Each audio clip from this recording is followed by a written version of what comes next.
자, 목요일입니다. 우리들의 아름다운 노후를 책임져 주실 우아남 함께합니다. 안녕하세요. 네, 안녕하세요. 빛나는 노후를 위한 길잡이 우아남 김충남 전문가입니다. 오늘은 나이대별 효과적인 자금 전략을 알아보도록 하겠습니다. 그렇습니다. 모든 나이대가 동일한 전략을 가지고 있을 수는 없거든요. 대부분의 사람들이 나이가 들수록 지나간 시간을 후회하기는 해요. 다시 오지 않을 지금 이 순간 각자의 연령대에 맞는 전략을 한번 세워보자. 내가 그때 나라면 이렇게 했을 텐데 하지 말고 네, 맞죠. 지금의 내 나이에 맞는 전략을 한번 세워보자라는 겁니다. 오늘 한번 함께 하시면 굉장히 좋은 정보 얻을 수 있겠네요. 네, 먼저 일단 20대 그리고 30대는 구체적인 목표를 좀 정하시고 하나씩 실행을 해 나가는 시기입니다. 사회생활을 하기 시작했고요. 결혼을 통해 부양 가족이 생기기도 합니다. 그리고 이때는 내 집 마련을 최우선 순위로 또 목표로 삼기도 하죠. 물론 당장 집을 구입할 자금이 마련되지 않을 확률이 높아요. 하지만 천천히 이런 주택 청약과 관련된 제도도 살펴보셔야 되고요. 네. 또 저렴한 보험으로 큰 질병이나 큰 사고 위험에 대비도 하셔야 되고 이렇게 각각 자금 마련을 위한 계획을 필수로 세워야 됩니다. 네. 이게 뭐 아시겠지만 계획을 세워도 계획대로 되지 않는 게 우리네 또 인생이거든요. 오늘도 명언 또 방출해 주시네요. 네. 그렇기 때문에 계획조차 세우지 않는다면 미래는 더욱더 불투명할 수밖에 없습니다. 그래서 투자 성향과 그리고 상황에 맞게 목돈을 만들어가는 시기입니다. 이때는 딴 거 말고 적금만 많이 해도 손해는 아니니까 꼭 적금 많이 하시고요. 무엇보다 생각만 하기보다는 적금 해야 되는데 뭐 투자도 해야 되는데 생각만 하기보다는 꼭 실행에 옮기는 시기이기 때문에 뭐라도 하나 실행에 나가는 그런 20대 30대가 되셨으면 좋겠습니다. 이게 참 몇 년 전까지만 하더라도 사회초년생인 20대 때는 이렇게 얘기를 했었는데 요즘에는 취업이 늦어지고 막 이러다 보니까 맞죠. 20, 30대로 늘어났네요. 이게 어쨌든 20대 30대 이때는 돈을 모을 수 있는 적기라고 생각을 합니다. 주위 선배들한테 참 물어보면 40, 50대 되면 돈도 더 많이 받으니까 월급이 커지니까 돈 더 잘 모을 수 있지 않아? 절대 그렇지 않습니다. 40, 50대가 되면 될수록 돈 모으기가 점점 어려워요. 왜? 나갈 돈이 더 많거든요. 벌써 그런 얘기하지 마. 그래서 누군가는 이제 인생 최대의 고비가 또 40대라고 하거든요. 요즘 뭐 40대가 겪는 과거와 달리 이제 부모님의 부양에 대한 부담은 적어지고 있다고 하지만 또 과거와 달리 물가는 점점 높아지고 자녀들의 이런 교육비는 또 매년 늘어나는 상황이라서 또 가장 힘겨운 시대이기도 합니다. 근데 추가적으로는 매년 소득 성장 그리고 안정성 이렇게 둘 다 이뤄내야 되는데요. 그래서 지금껏 계획한 것들을 좀 더 구체적으로 실행하는 단계가 됩니다. 뭐 예를 들면 이런 거죠. 추가적인 대출은 최소한으로 줄이면서 주택의 평수를 늘린다든지 또는 노후연금에 대한 수익률 관리라든지 그리고 목돈이 있다면 장기 투자를 병행해야 한다든지 등등등 할 일이 정말 많습니다. 맞아요. 그러니까 가족을 책임지면서 본인의 노후까지 준비를 해야 되는 때가 바로 40대인 거죠. 맞죠. 네. 또 그렇게 시간이 흘러서 이제 50대, 60대가 또 되잖아요. 그럼 이때부터는 은퇴를 또 준비하기 시작하는 나이이기도 합니다. 그래도 다행인 건 50대 한 중반까지는 활발한 경제 활동이 있기 때문에 소득도 늘어나고 거의 뭐 자산이 최고 정점에 다다르는 시기라서 이런 자금 운용에 대한 계획과 무엇보다 안정적인 플랜이 필요합니다. 뭐 투자 성향 뭐 상황마다 다르겠지만 고수익을 찾기보다는 좀 위험성이 적더라도 지금 원금이 보존되는 그런 상품을 선택하는 게 좋을 것 같고요. 또 추가적으로 향후에 뭐 자녀에 대한 지출, 노후에 대한 지출 그리고 중요한 대출 상한도 감안을 하셔야 됩니다. 맞아요. 또 추가적으로 세금과 관련된 그런 절세 상품도 잘 활용하셔서 향후에 뭐 종합과세나 그리고 또 건강보험료 폭탄 이런 것도 꼭 신경 쓰셨으면 좋겠습니다. 네. 5, 60대에는요. 뭔가 40대까지 이렇게 잘 이뤄놓은 것들을 지켜내기 위해서 어떤 것들을 해야 되지? 이런 고민을 해야 되는 시기인 것 같다는 생각이 드네요. 맞죠. 네. 일단 뭐 어렵지만 그리고 누구나 또 노후를 위해서는 20대부터 미리미리 준비해야 한다는 걸 알고는 있어요. 알고는 있는데 웃지 마요. 네. 내 얘기 같으니까. 잘 준비해 놓으셨잖아요. 네. 그래서 근데 실행에 옮기는 게 정말 쉽지 않은 게 또 현실이거든요. 맞아요. 그래서 그냥 손 놓고 그냥 보기만 하지 마시고요. 먼 미래를 위해서 무엇 하나라도 좀 실행에 옮기는 동키분들이 되셨으면 좋겠습니다. 맞습니다. 저희가 이 시간을 통해서 늘 말씀드리는 거죠. 언제 노후 자금 모으나. 내가 나이 뭐 갑자기 들겠어? 아이 뭐 지금 당장 안 해도 내년부터 해도 내년부터. 이렇게 생각을 하시는데 생각보다요 세월이 빠릅니다. 아시잖아요. 생각보다요 시간이 너무 빠릅니다. 2024년이 벌써 7월이에요. 반이 흘러갔어요. 이게 진짜 너무 빠르지 않습니까? 내 노후 언제 오지? 에이, 좀 더 천천히 오겠지. 그렇지 않아요. 직장인 5명 중에 1명은요. 아직도 어떤 퇴직연금 상품에 내가 가입되어 있는지조차 모르고 있다고 합니다. 그리고요. 어떤 사람들은요. 퇴직연금 자체를 모르고 있다고 합니다. 왜? 그분들은 퇴직연금이 없거든요. 네, 이런 게 있는 사람들도 있구나. 라는 걸 모르는 분들도 있다고 합니다. 신경 써야 됩니다. 기사를 보니까요. 200만 원씩 받는 월급이 3%씩 인상이 되고요. 그렇게 25년 동안 일을 하면 1억 9천만 원의 퇴직급여를 받을 수 있다고 합니다. 이만큼 받아서 노후 대비할 수 있어요. 나는 퇴직연금 없는데? 그러면 그만큼은 준비해 놓으셔야 되는 겁니다. 자, 이번에는요. 저희 게시판에 올라온 사연 중에서 김충남 전문가께서 직접 만나서 고민을 해결해 주신 청취자분의 사연을 들어볼 텐데요. 이분은 어떤 고민이 있으셨고 또 어떤 과정을 통해서 솔루션을 주셨는지 저희가 오늘 한번 함께 들어보겠습니다. 방송에 맞게 재구성을 해봤어요. 사연 함께 들어오시죠. 안녕하세요. 남편과 함께 찜닭집을 운영하고 있는 50대 부부입니다. 남편이 3년 전에 희망퇴직을 했거든요. 그래서 모아놓은 돈이랑 퇴직금까지 해서 찜닭집을 차렸는데 지금은 폐업을 고민하고 있어요. 임대료, 인건비, 원재료 값은 계속 오르는데 매출은 늘지가 않아서 그동안 번 돈까지 더 까먹기 전에 그만하는 게 나을까 싶어서요. 막상 정리하려고 보니 남편이 그동안 손님들한테 부탁을 받아서 가입한 보험이 너무 많더라고요. 계산해 보니 100만 원이나 나가고 있어서 놀랐습니다. 그렇다고 막상 없애자니 뭐부터 정리를 해야 될지 모르겠더라고요. 그리고 이것저것 정리하고 나면 1억 정도가 생길 것 같은데 가지고 있으면 사업이니 뭐니 쓸 것 같아서요. 차라리 그 돈을 노후연금으로 준비하면 좋을까요? 네. 앞서 김충남 전문가가 그런 얘기 해주셨죠. 요즘에 노후자금, 퇴직금 이렇게 자영업을 하시는 분들이 줄폐업하면서 손해가 굉장히 크다. 이런 분들이 여기 또 계셨네요. 네. 안 계셨으면 좋겠는데. 그러니까. 일단 다행히도 이 사연 주신 분은 창업 비용하고 그동안 번 돈을 좀 계산해 보니까 손해는 아닌데 생각했던 것보다 큰 돈은 못 보셨다고 하더라고요. 이게 뭐 아시겠지만 누구나 뭐 퇴직하면 장사를 하지 뭐 이렇게 생각하지만 이 음식점이 됐던 자영업이 됐던 이게 정말 쉽게 생각하시면 절대로 안 됩니다. 그럼요. 그래서 창업은 좀 신중을 기해 주시기 바라겠습니다. 장사만큼 어려운 게 없어요. 맞아요. 네, 장사만큼 정말 다방면에 다 잘해야 되는 일이 없습니다. 자영업 하시는 분들 대단하신 분들이에요. 회사에 속하면 내 분야만 잘하면 되잖아요. 딴 분야 누가 해주잖아. 그럼 자영업은 진짜 내가 다 해야 되거든요. 이것만큼 대단한 분이 없고요. 운도 어느 정도 따라줘야 되고요. 내 가게 위치도 따라줘야 되고요. 주변 사람들의 인망도 좀 따라줘야 되고 가게 위치 주변에 있는 가게 사람들도 좋아야 돼요. 이게 진짜 신경 쓸 게 하나둘이 아닙니다. 자, 어쨌든 뉴스에서 대출을 못 갚는 자영업자가 역대 최대 수준이다라는 뉴스 볼 때만 해도 아이고 어쩌나 했는데 그런 이야기가 우리 동키분 중에 계신다고 하니까 너무 마음이 아프고요. 다행인 건 마이너스는 아닌 채로 찜닭집을 접긴 하는데 그동안 손님들한테 무심코 가입해준 보험료가 100만 원입니다. 너무 많네요. 자, 그럼 이제 네. 고민 해결해 주시죠. 네. 일단 뭐 보험료 가입 내역을 일단 봤더니 화재 보험이 40만 원으로 제일 크고요.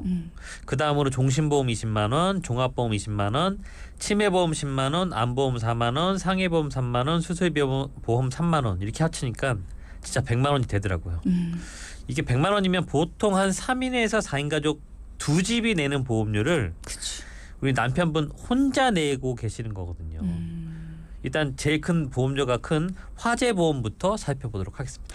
아니 근데 저는 지금 들으면서도 했거든요. 화재 보험이 40만 원이나 되는 게 말이 돼요? 궁전에 계신 거 아니에요? 궁전? 이게 말이 되긴 됩니다. 가입은 가능하거든요. 근데 사실 이 화재 보험은 원래대로 따지면 5만 원이면 가능했고요. 이게 비싸게 가입한 이유는 설계사분의 잘못된 설명 때문이었는데 네. 바로 많이들 아실 거예요. 이 자영업 하신 분들 같은 경우에는 화재 보험으로 납입한 보험료는 이제 세금 신고할 때 사업상 경비 처리를 할 수 있다는 그 설계사분의 말이었습니다. 그러니까 사업하시는 분들은 경비 처리가 되면은 좋으니까 맞아요. 여기에다가 보험료를 좀 많이 내고 어차피 또 돌려받는다고 하면은 나중에 저축도 되고 네. 거기에다가 또 경비 처리가 되니까 매달 세금도 괜찮네 이렇게 되는 거 아니에요? 맞아요. 응. 근데 이 납입한 화재 보험료가 경비 처리되면 당연히 세금 신고할 때 혜택을 받는 건 맞는데 문제는 무조건 전액 경비 처리는 되지 않는다는 점입니다. 이 자영업 하시는 분들 동키분들 잘 들어보세요. 납입하는 보험료 중에서 사업상 경비로 인정되는 부분은 보장보험료만 해당이 됩니다. 다시 쉽게 설명드리면 화재보험료는 크게 보장보험료와 적립보험료로 나눠지는데요. 이 보장보험료는 말 그대로 실제로 불이 났을 때 이 피해 금액을 보장해 주는데 필요한 보험료를 말합니다. 이 사연 주신 분은 그 보험료가 보장보험료가 5만 원이었던 거죠. 그러니까 내가 화재 보험으로 얼마를 내고 있느냐가 기준이 아니라 그 안에서 화재가 났을 때 보장받는데 내가 내는 돈이 얼마냐. 그게 맞아요. 기준이라는 거잖아요. 맞습니다. 그건 5만 원밖에 안 되고 35만 원은 그냥 내가 저축하려고 적립하는 건데요. 그럼 그거는 경비 처리 안 돼요. 이렇게 된다는 거잖아요. 네, 맞아요. 그래서 이 5만 원은 만기에는 전부 소멸되는 보험료면서 납부한 보험료 전액을 경비 처리할 수 있습니다. 그러니까 뭐 보장도 받고 경비 처리로 세금도 줄일 수 있고 좋은 거죠. 근데 그걸 모르셔서 35만 원을 더 내고 계셨던 거네요. 매달 맞아요. 매달. 그래서 그 40만 원 중에서 35만 원은 이제 경비 처리가 안 되는 거예요. 일단은 이게 헷갈리시겠지만 쉽게 생각하면 없어지는 돈은 경비 처리가 된다라고 보시면 될 것 같고요. 근데 이 중에서 이 적립보험료 중에서 일부 사업비를 제외하고 만기 때 이자를 더해서 돌려주는 거잖아요. 근데 이 적립보험료 중에서 일부 사업비만 경비 처리 또 해줘요. 그 안에서. 근데 나머지는 자산으로 이제 처리를 해주는 겁니다. 왜냐하면 쌓이는 돈이기 때문에. 결국은 화재보험료 중에서 소멸되거나 또는 없어지는 금액은 경비 처리가 가능하다. 단 만기 때 돌려받고 쌓이는 금액은 경비 처리가 안 된다라고 보시면 되겠습니다. 그러면 적립보험료 중에서 사업비로 차감되는 그 돈도 네. 경비 처리가 된다는 네. 거예요? 아, 그리고 돌려주는 돈은 경비 처리가 안 된다. 네. 그러니까 어쨌든 장판 밑에 넣어놓는 돈은 안 된다는 거네요. 자기네가 떼가는 돈까지는 경비 네, 처리해주고. 맞습니다. 그럼 세금 신고할 때 얼마나 혜택을 받는지를 본인이 직접 확인해 보시면 눈으로 볼 수 있을 것 같은데 어떻게 알 수 있어요? 그게 일단은 그래서 보험사에서는 이 사업상 경비 처리를 위한 보험료를 걸러내기 위해서 서류를 발급을 해주고 있거든요.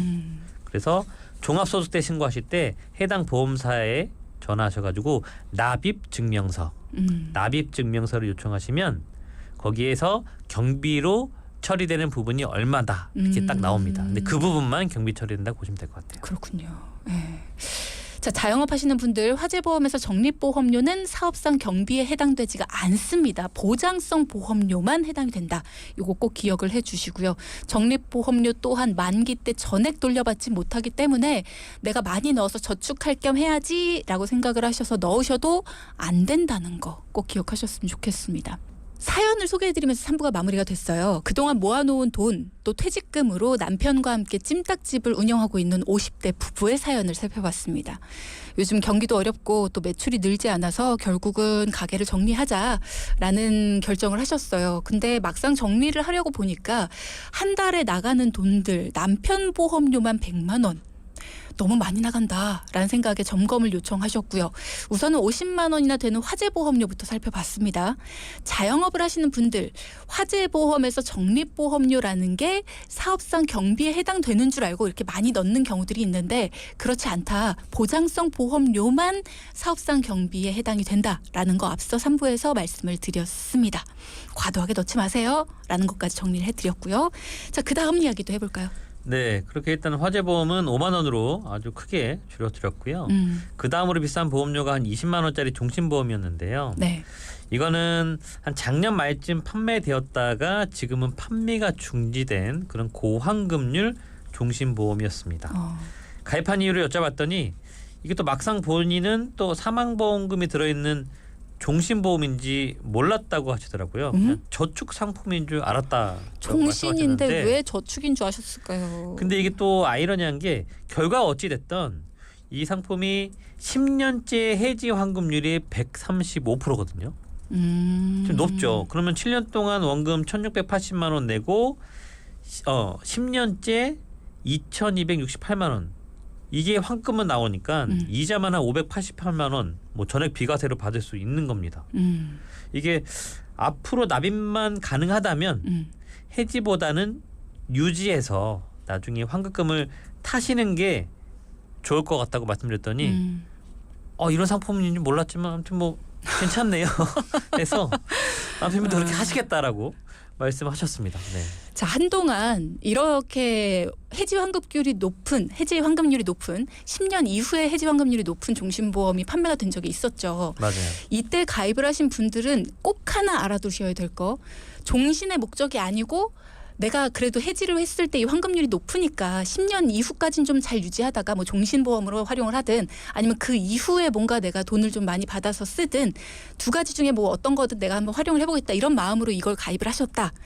중간엔 절대 해지하시면 안 됩니다. 10년이 되기 전에 해지하시면 이건 원금에 정말 말도 안 되는 금액을 받을 수 있잖아요. 네, 반의 반도 안 될 수 있어요. 네. 그러니까 정말 큰 금액을 손해볼 수 있기 때문에 그런 건지는 몰랐는데 라고 생각하시는 분들은 지금 만약에 가입한 지 얼마 안 됐다. 지금이라도 다른 내 목적에 맞는 상품을 가입하시는 게 훨씬 더 이득일 수 있다라는 거 꼭 기억을 해두셨으면 좋겠습니다. 어쨌든 이분은 10년 동안 나는 꾸준히 납입하겠다 약속을 하신 거잖아요. 네, 앞으로 한 7년 네. 할 수 있다고 하셔서 만약에 힘들다고 하셨으면 정리를 권해드렸을 텐데 할 수 있다고 하시니까 네. 유지를 이건 뺏어야 하시는 게 돼. 이건 뺏어야 돼. 중간에 어떻게 못 하시도록 전화번호도 뺏고 갖고 있다는 사실조차 뺏어야 돼. 자, 근데 지금 말씀하신 종신보험 지금은 판매가 안 되고 있죠.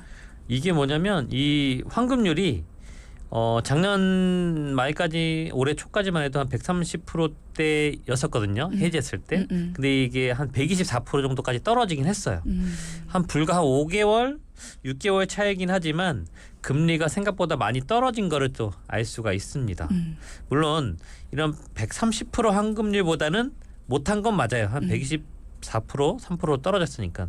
그런데 중요한 건 여기서 더 금리가 떨어질 걸 예상하면 지금은 또 좋은 선택이 될 수도 있죠.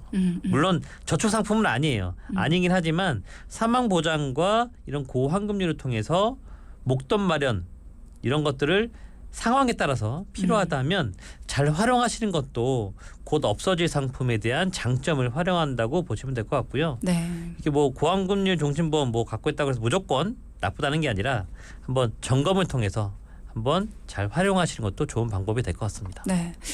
고환급률 종신보험 가입 당시에 내가 이거 저축을 알고 가입했어요 라는 건 분명 잘못된 거지만 종신으로서 활용도 하되 10년까지는 내가 무조건 유지할 수 있다. 그러면 그 이후에 이런 활용법도 있구나. 라는 거를 분명히 알아두고 10년 이전에 해지하지 않을 자신이 있다. 그렇죠. 난 반드시 유지할 거다 하시는 분들이라면 전문가와 함께 이렇게 숨어있는 혜택을 찾아보고 활용할 수 있는 방법도 정리를 해보시면 좋을 것 같다는 생각이 듭니다. 네. 네, 그다음에 또 어떤 보험이 네, 있었습니까? 다음은 종합보험 20만 원짜리인데요. 이게 또 보험료가 왜 이렇게 비싼가 봤더니 이 의료 실비 때문에 그렇더라고요. 2008년도에 가입하셨는데 1세대. 네, 맞아요. 100% 보장되죠. 좋죠. 가입 당시만 해도 보험료가 10만 원이었어요. 그 당시에 10만 원 중에서 의료 실비가 2만 원이었고요. 나머지 암, 뇌졸중, 심근경색, 수술비 등등등 보장 보험료가 추가적으로 8만 원이었어요. 결국은 그 2만 원짜리 실비가 지금은 12만 원이 된 거예요. 2008년도에 2만 원이었는데 지금 12만 원이면 다른 분들보다 적게 올랐네요. 그렇긴 해요. 그죠? 다른 분들보다 적게 근데 진짜 많이 앞으로 더 오르긴 많이 했는데. 오를 거예요. 그죠? 네. 많이 오르긴 했는데 다른 분들보다는 적게 올랐다는 생각이 드네요. 네. 어쨌든. 근데 이게 또 상황마다 좀 다르기 때문에 현재 판매되는 4세대 실비로 전환을 해서 이 12만 원의 실비에 해당하는 보험료를 3만 원으로 줄여드렸습니다. 사실 이렇게 되면 본인 부담금이 거의 없는 100% 보장에서 70에서 80% 보장으로 혜택이 줄어드는 건 맞아요. 그런데 남편분의 건강 상태를 따져봤을 때에는 뭐 병원 이력이 거의 없고 그리고 이제 본인의 상황과 성향상 굳이 이 보험료를 내면서 옛날 보험의 보장 나는 원치 않는다. 오히려 좀 보험료를 줄이고 싶다고 말씀하셔서 상황에 맞게 줄여서 전환 시비를 선택을 했습니다. 이 모든 분들이 그렇진 않아요. 상황에 맞게 줄여드리는 겁니다. 네. 그래서 20만 원의 보험료는 또 추가적으로 11만 원까지 줄어들게 되었습니다. 자, 지금 1세대, 2세대로 실비를 많이 내고 계신 분들 매달 이 돈이 좀 부담이 된다 하시면서 신청하시는 분들이 많으신데 이런 분들 같은 경우에 전화를 주시면은 무조건 4세대로 옮기세요. 이렇게 솔루션을 드리는 게 아닙니다. 1, 2세대와 4세대의 장단점을 비교를 하실 수 있게 말씀을 드려요.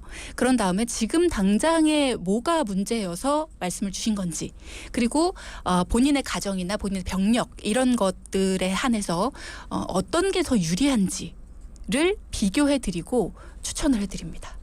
그래도 1, 2세대 유지해 가시는 게 나을 것 같은데요. 다음번 갱신 때까지는 그냥 가져가시죠. 이런 거죠.